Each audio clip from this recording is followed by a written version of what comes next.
Assalamualaikum warahmatullahi wabarakatuh. Saya Nurhani binti Muhammad Zamri daripada kelas Pendidikan Islam 1 akan membentangkan tentang tajuk kaedah resam Utsmani dalam ayat Al-Quran Al-Karim. Seterusnya, terdapat 5 kaedah resam Utsmani. Yang pertama, pembuangan huruf hadzaf, penambahan huruf ziyadah, penggantian huruf atau dipanggil ibtidal. 4. Menyambung atau memisahkan huruf. Dan yang terakhir, penulisan huruf hamzah.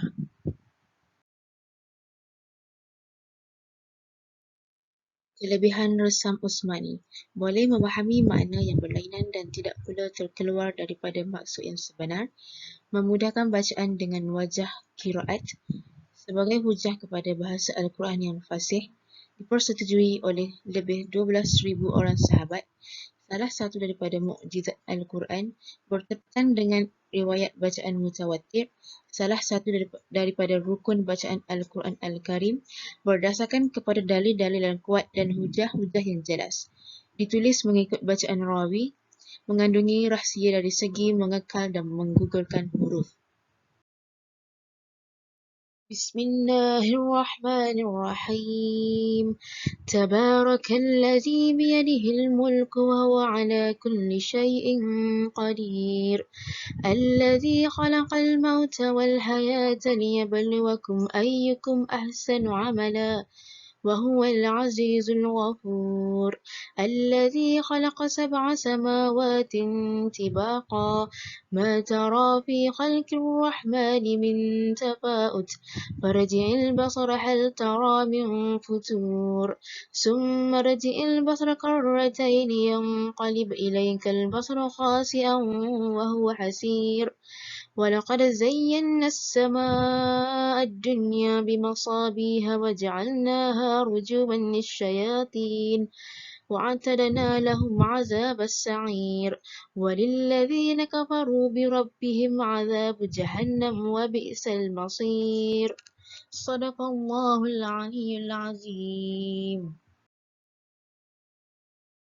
Kaedah pembuangan hazaf, membuang huruf alif pada kalimah basmalah. Yang kedua, membuang huruf alif al-ta'arif yang didahului huruf lam untuk akid atau jar. Kaedah ziyadah atau tambahan, ziyadah pada huruf ya. Contoh ayat ma tara fi khalqir rahmani min tafa'ut.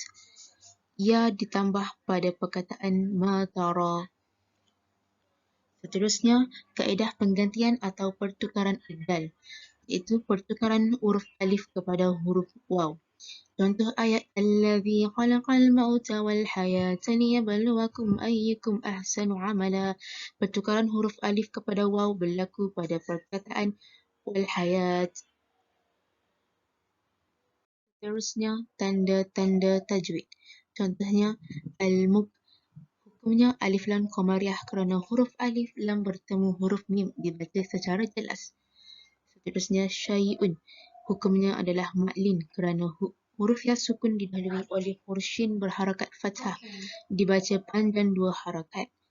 Qadir, ma'ar il sukun kerana huruf mad jatuh sebelum huruf yang diwakaf.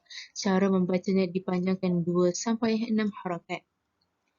Liyabluwakum, qalqalah sughra kerana huruf qalqalah ba berharakat sukun. Cara membacanya dipantulkan secara ringan. Liyabluwakum ayyukum, izhar syafawi kerana huruf min sukun bertemu dengan huruf hamzah. Cara membacanya dengan jelas. Seterusnya ialah ayat samawatin tibaqa. Hukumnya ialah ikhfa kerana huruf ta berharakat kasrah tanwin bertemu huruf ta. Cara membacanya samar dengan dengun dan ditahan selama 3 harakat. Selanjutnya, min tafa'ut, ikhfa kerana huruf nun sukun bertemu huruf fa. Cara membacanya samar dengan dengun dan ditahan selama 3 harakat. Pada waktu mengucapkan huruf nun mati, sikap lidah dan bibir dipersiapkan menempati huruf fa. Seterusnya, min futur. Mad arid disukun kerana huruf mad jatuh sebelum huruf yang diwakaf. Cara membacanya dipanjangkan 2 hingga 6 harakat.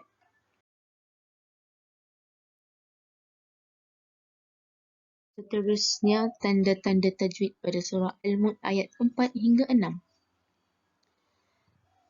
Contohnya yang qalib dibaca secara hirfah hakiki, dan seterusnya khasi'an wa huwa hasir terdapat 2 tajwid iaitu idgham bila gunnah dan ma'arij sukun. Selanjutnya, walaqad zayyana as-sama' pada perkataan as-sama' dibaca secara mak wajib muttasil. Seterusnya, ad-dunya. Ad-dunya hukumnya adalah alif lam syamsiyah. Rujuman lisyayatin dibaca secara idgham bila gunnah.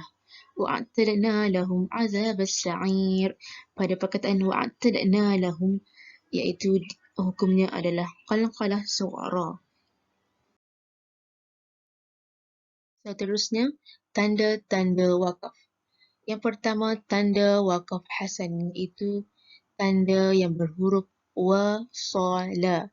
Hukumnya arus wakaf dan wasal, tetapi wasal lebih baik. Contoh ayat, Allazi khalaqa sab'a samawatin tibaqa ma tara fi khalqir rahmani min tafa'ut.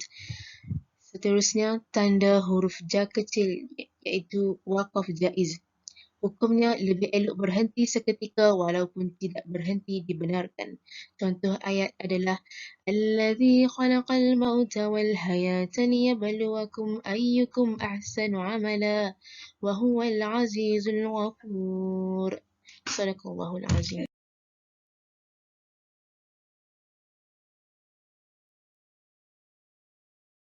Setakat ini sahaja perkongsian saya.